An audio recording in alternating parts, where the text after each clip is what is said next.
नमस्ते सदा वत्सले मातृभूमि। हम लोग चर्चा करने जा रहे हैं उत्तर प्रदेश सरकार के आज के निर्णय की। उत्तर प्रदेश सरकार के मुखिया योगी आदित्यनाथ जी ने आज एक बैठक ली। उस बैठक में उन्होंने पूरे प्रदेश के अधिकारियों को आगाह किया। आगाह किस बात पर किया? क्योंकि गंगा दशहरा आ रहा है और साथ में ईद है, बकरा ईद।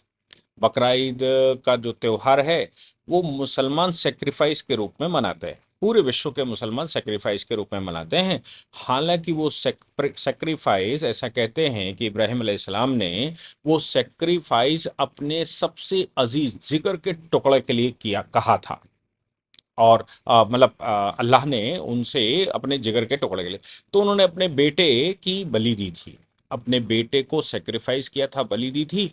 और वो सच्चे हृदय से, चूंकि अल्लाह को कुछ देना चाहते थे और सबसे अजीज संसार में उनको अपना बेटा था, इसलिए अल्लाह ने उनसे कहा था कि अपने पापों को धोना चाहते हो या जो तुम्हारी गलतियां हैं उनसे माफी चाहते हो तो अपनी सबसे अजीज चीज हमको दे दो और हम तुमको माफ कर देंगे। तो उनको लगा कि सबसे अजीज चीज तो उनका बेटा है, इसलिए उन्होंने अपने बेटे की कुर्बानी दी। बेटे की कुर्बानी जब दी तो अल्लाह प्रसन्न हुए और प्रसन्न होके, चूंकि सच्चे हृदय से कर रहे थे, सच्चे मुसलमान भी हो सकते हैं हो, इसलिए अल्लाह ने उनके बेटे की जान बख्श दी।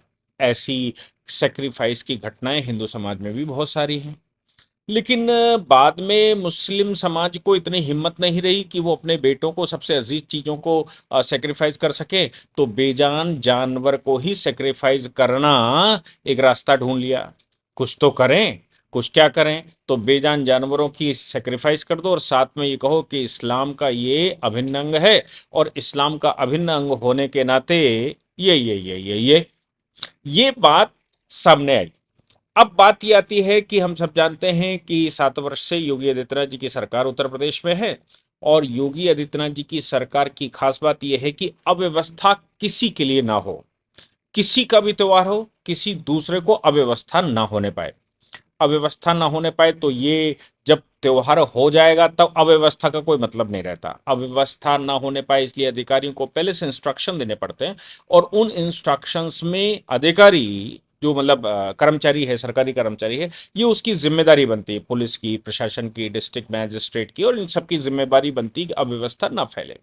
क्योंकि हम ये मानने वाले लोग हैं कि जिसको परमेश्वर ने आत्मा दी है, जिसको परमेश्वर ने आत्मा दी है, वो एक योनि है।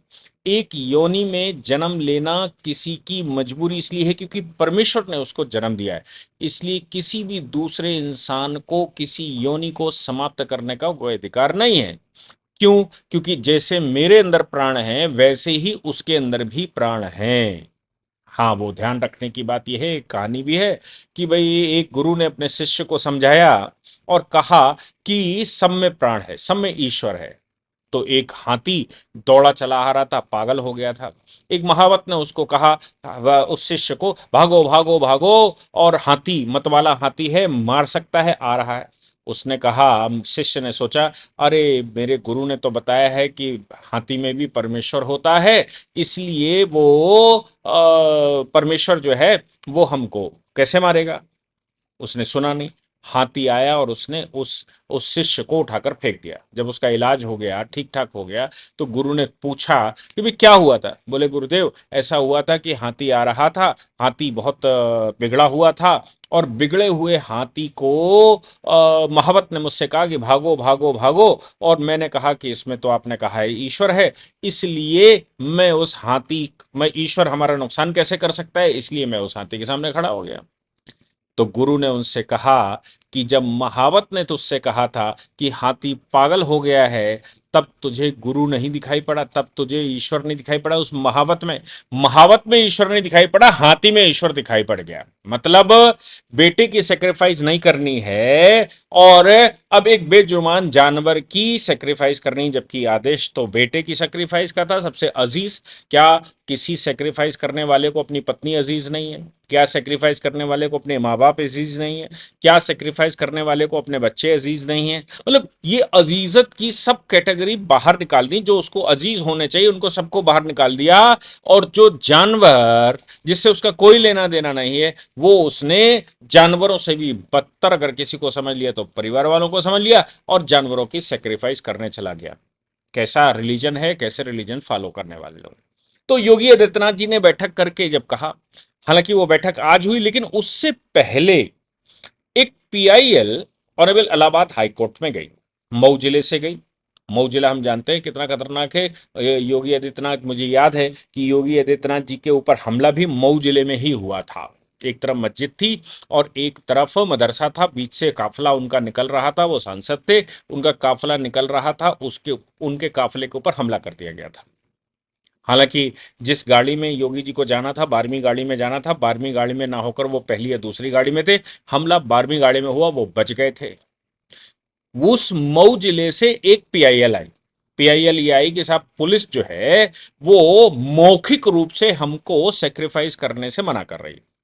उन्होंने आरोप लगाया उस पीआईएल में कि ऑनरेबल हाईकोर्ट से उन्होंने कहा कि भाई ये योगी आदित्यनाथ जी की पुलिस जो है वो हमको वहां अकरे बकरे ले जाने नहीं दे रही है, निकलने बैठने नहीं दे रही है, घरों में भी सेक्रीफाइस नहीं करना, ऐसा कर खूब सारे इल्जाम लगाते हुए वो पीआईएल ऑनरेबल हाईकोर्ट में आई। अभी उसका डिस्पोजल हुआ कि नहीं हुआ मुझे पता नहीं, लेकिन ये न्यूज आई थी कि एक पीआईएल फाइल हुई है।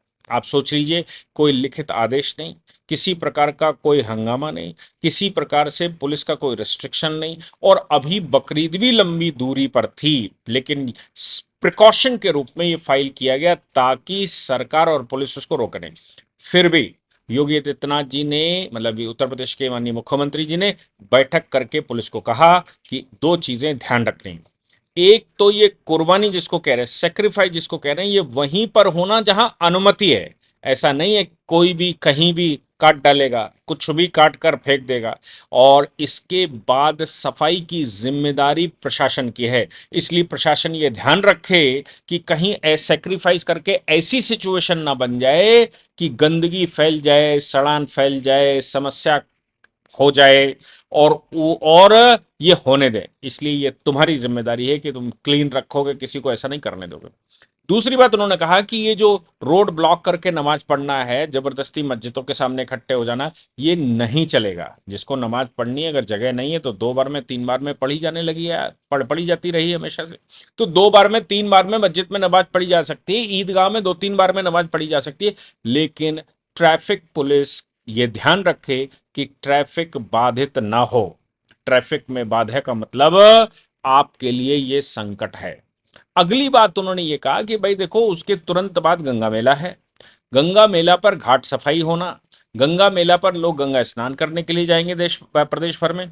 इसलिए ये बात ध्यान रखना है कि चूंकि अगले ही दिन गंगा मेला है, इसलिए ऐसा ना हो कि ये सेक्रीफाइस या बकरीद की वजह से गंगा स्नान करने वाले लोग, जो बहुत पवित्रता से गंगा स्नान करते हैं, जो पवित्र हृदय से जाते हैं, उनके आने जाने वाले मार्गों पर कोई समस्या खड़ी हो, उनके आने जाने वाले मार्गों पर किसी प्रकार का कोई प्रदूषण नहीं चाहिए।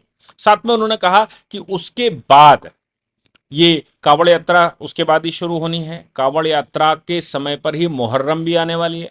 कावड़ यात्रा में किसी प्रकार की कोई बाधा ना हो, कावड़ यात्रा में बकरीद का प्रभाव ना दिखाई पड़े। ऐसा ना हो कि कावड़ यात्रा करने वाले बंधु, उनको लगे कि कहीं पूंछ पड़ी है तो कहीं टांग पड़ी है तो कहीं दांत पड़ा है तो कहीं आंख पड़ी है तो कहीं सिर पड़ा है, कहीं खुर पड़े हैं तो कहीं ओ नीचे वाला सामान पड़ा है। ऐसा ना हो, रोडों को ध्यान रखना है।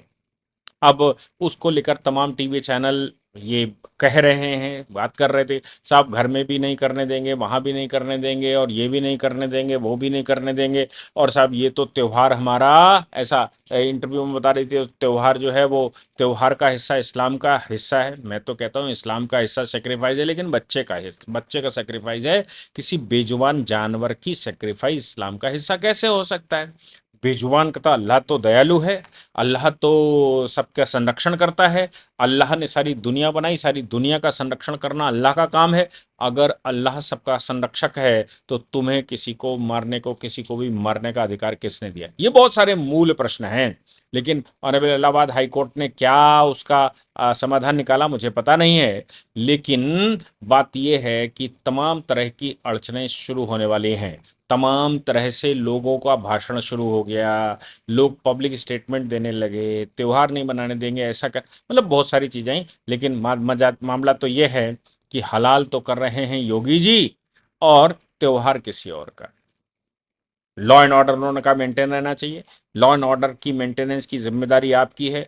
कोई भी व्यक्ति अराजक तत्व त्योहार के चक्कर में, चाहे हिंदुओं से हो, चाहे मुसलमानों से हो, चाहे किसी और रिलीजन से हो, त्योहार के नाम पर किसी प्रकार की गुंडागर्दी और त्योहार के नाम से किसी प्रकार का उपद्रव नहीं होना चाहिए।